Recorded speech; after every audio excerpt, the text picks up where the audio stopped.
ক্লাবের উপরে হেলান দিয়ে বসে আছেন, আমাদের দেওয়ালটা খারাপ আছে, দয়া করে কেউ হেলান দিয়ে বসবেন না বা ক্লাব গৃহের উপরে উঠবেন না। আমাদের কাছে সরজোর অনুরোধ করছি, আপনারা কেউ উপরে উঠবেন না। ইটগুলো কারো মাথার উপরে পড়ে যেতে পারে, কেউ দয়া করে উপরে উঠবেন না। কমিটির পক্ষ থেকে আপনাদের কাছে বিশেষভাবে অনুরোধ।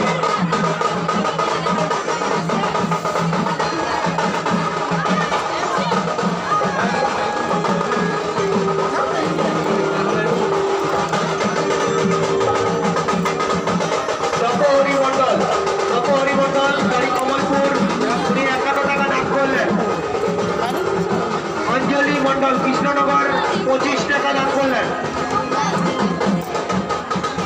অঞ্জলি মন্ডল কৃষ্ণনগর 25 টাকা দান করলেন।